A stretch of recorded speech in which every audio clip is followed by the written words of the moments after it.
WW de volta, vamos falar agora dos efeitos da guerra, da retomada da guerra, sobre a economia. O governo brasileiro prorrogou nesta quinta-feira a vigência da alíquota de 12% para a exportação de petróleo bruto. Vamos à reportagem para entender essa medida e também o futuro do subsídio sobre os combustíveis.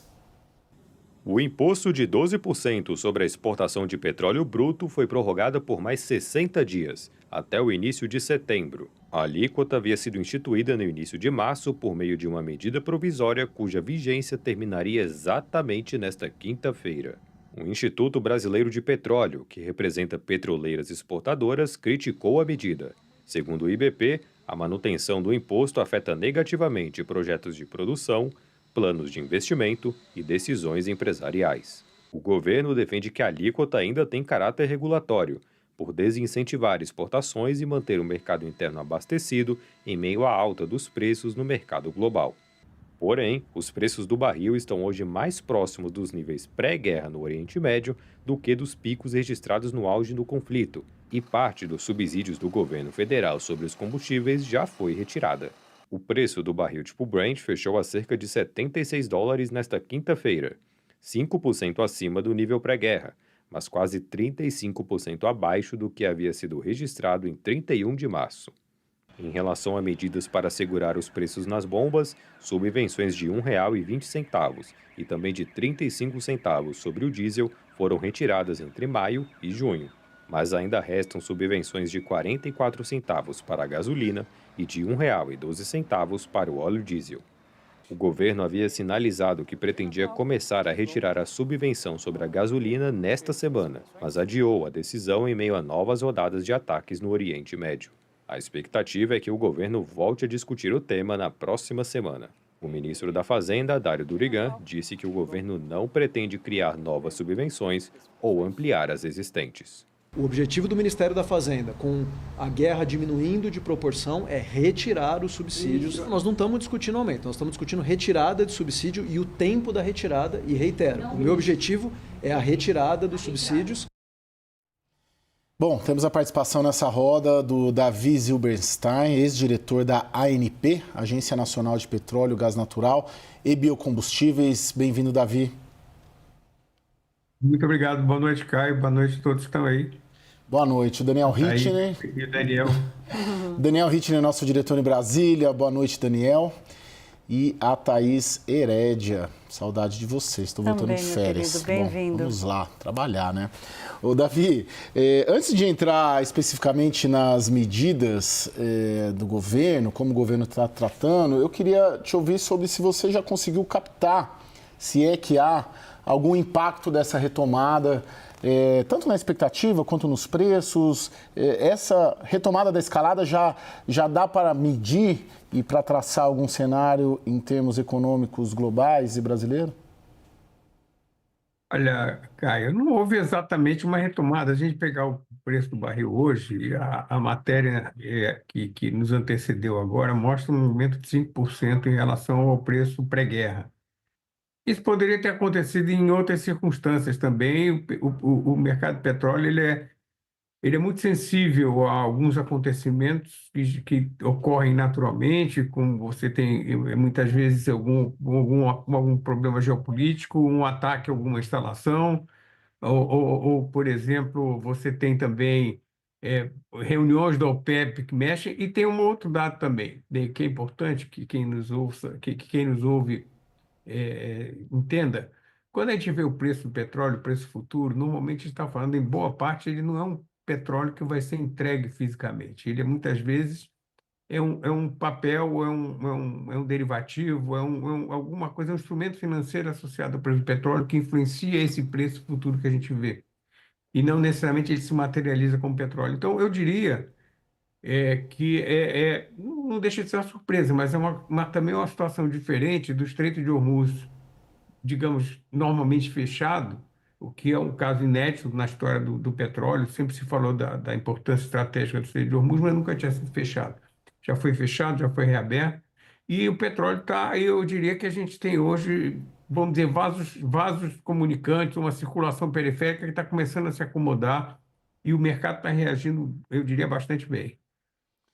Vamos entrar em Brasil, Thaís. O governo hoje, o ministro da Fazenda anunciou ali a manutenção do subsídio da gasolina, uma medida mais de olho no Estreito de Hormuz ou mais de olho na eleição de outubro? Na urna eletrônica, completamente, né, Caio? As duas medidas, na verdade, não tem nada a ver mais com o que está acontecendo no Oriente Médio. É a guerra eleitoral, né, Thaís? É guerra eleitoral, é o estreito da urna, não tem nada a ver mais com o Estreito de Hormuz, né, Davi?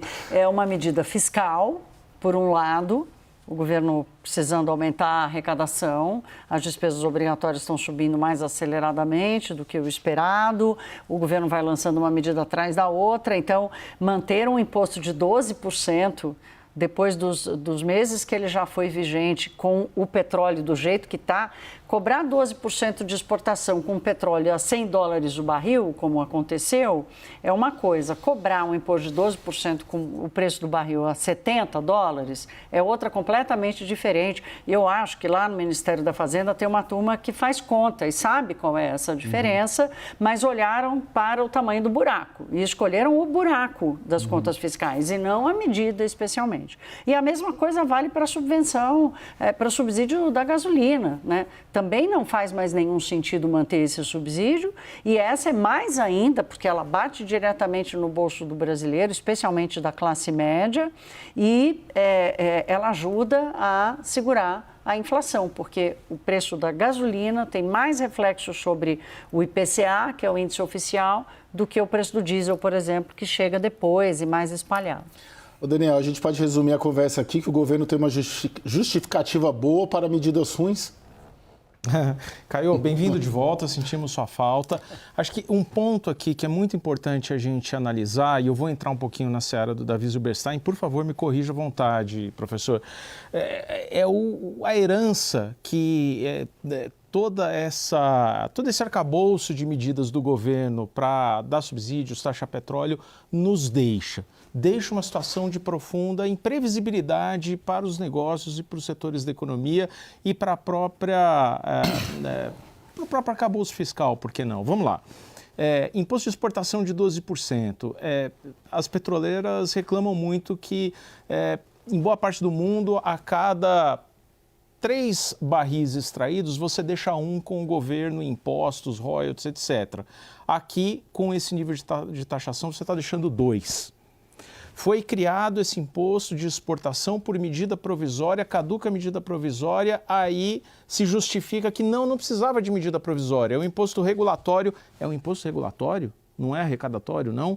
E aí você continua cobrando sem o respaldo de uma lei ou de uma medida provisória. Bom, aí você entra num projeto de lei, PLP 114, que foi enviado para permitir que renúncias fiscais sejam cobertas pelo excesso de arrecadação do petróleo. Isso é um ferimento e uma novidade que debilita a lei de responsabilidade fiscal, porque permite que outros setores choraminguem também se beneficiem, os ruralistas estão fazendo isso, permite que despesas permanentes acabem sendo bancadas pela receita adicional do petróleo, enfim, é um risco fiscal. E por último, o governo agora inventou, na terça-feira, próxima agora, já ia dessa semana, deixou para terça-feira, a reunião do CNPE para aumentar a mistura do etanol na gasolina, vai para 32%, sai de 30%, vai para 32%, há pouco tempo era 27%. E existe uma queixa de que, olha, é uma previsibilidade se os motores aguentam. Há dúvidas até sobre isso. Então, resumo da ópera, para mim, é que a herança do tratamento da guerra e seus impactos no Brasil é de uma imprevisibilidade maior para os negócios, para o arcabouço fiscal, até para a gestão do que vai para a bomba de gasolina. Você, Davi, sua leitura. Olha, o Daniel tem toda razão. Olha, primeiro, pelas circunstâncias passadas, o governo fazia sentido, como muitos governos pelo mundo, de você criar um colchão, um amortecimento, não você trazer o preço aos valores históricos, mas principalmente um amortecimento dos preços. Isso funcionou. O diesel subiu mais de 50%, quase 60%. Aqui no Brasil foi em torno de 20%. Quer dizer, teve um impacto importante. Diga-se de passagem também muito pela ação do setor privado, que foi o único que fez a importação, tomou o risco de importação de diesel. Quer dizer, Essa questão do imposto sobre exportação na minha opinião, eu considero uma imensa aberração, porque quando um concessionário ganha uma área e ele começa a explorar petróleo, ele tem um contrato de concessão. Obviamente, ele tem que cumprir as leis brasileiras, inclusive as questões fiscais, mas você tem uma previsibilidade. Você não imagina que ao longo de um contrato que dura quase 30 anos, você vê o governo e bota 12, como poderia botar 15, poderia botar 20, quer dizer. Então, isso, como o Daniel adiantou, é uma situação bastante complicada num país onde a gente tem ainda investimentos para serem feitos e principalmente atração. É de que o Brasil hoje tem o papel que ele tem no mundo do petróleo, é um dos grandes, cada vez mais vai chegar até o quarto maior exportador de petróleo do mundo, graças a uma trajetória desde 98, quando teve a lei do petróleo, 99, a primeira lei das licitações, de preservação das regras. E uma coisa importante que o Daniel falou, ele falou que cada um fica como imposto, aqui no Brasil é mais, a cada dois, contando toda a cadeia de impostos, royalties, participações especiais, impostos estaduais, e a cada 3 barris, praticamente 2 ficam em termos fiscais. Quer dizer, é um dos grandes arrecadadores, é uma participação monumental, sem contar a rede de distribuição, que tem um valor enorme, hoje é mais de 7% do PIB. Então, eu diria, eu reforço muito isso aí. Poderia, no primeiro momento, teve um susto grande, e vamos fazer agora. Acho que o pessoal está gostando e não é uma coisa boa, realmente não é uma coisa boa. Não fez sentido. Oi, Daniel, desculpa, deixa eu só complementar por aqui. favor, Não Thaís, fez prossiga, sentido por nem favor. quando lançou, né, Davi, os 12%, mesmo com o barril lá em cima. Quer dizer, outros países, com o susto da guerra, tomaram medidas e fizeram subvenções e pagaram subsídio, fizeram isso tudo. Mas o imposto de exportação não fez sentido na primeira saída, Daniel. Ô, Thaís, eu queria complementar justamente na sua linha. Alguns países, como o Reino Unido, que é um produtor de petróleo ainda, Noruega, fizeram algum tipo de taxação dos lucros extraordinários das petroleiras. Imposto de exportação, até onde eu sei, o Brasil, se não foi o único, foi um dos poucos. Qual que é o problema disso? Assim, é tremendamente antipático a gente falar com petróleo a 100, 120 dólares, não pode mexer no contrato das petroleiras, não pode taxar a exportação. É óbvio que é um contrassenso e o apelo é de que tem que compartilhar um pouco desses lucros que estão vindo com uma exportação a petróleo a 120 dólares. Tudo bem. A questão é que quando você assina um contrato com uma petroleira dessa, o Davi fez isso nos seus anos de ANP, você assina um contrato de 30 anos de duração e esse contrato tem altos e tem baixos. Na pandemia, o petróleo chegou a ter valor negativo, virtualmente zero. E nesse momento de zero, ninguém falou em baixar a tributação das petroleiras. Portanto, tem que se tomar muito cuidado em aumentar a tributação nos momentos em que o petróleo está em alta. Agora, Davi, tem um outro ponto aqui dessa medida que eu queria te ouvir, porque a justificativa do governo hoje, e o Daniel trouxe né, uma explicação de que é um imposto regulatório. Não é. Assim como eles fizeram com o IOF, que eles tiveram que voltar atrás, porque claramente nem entendiam como é que o imposto funcionava, mas ainda assim conseguiram manter.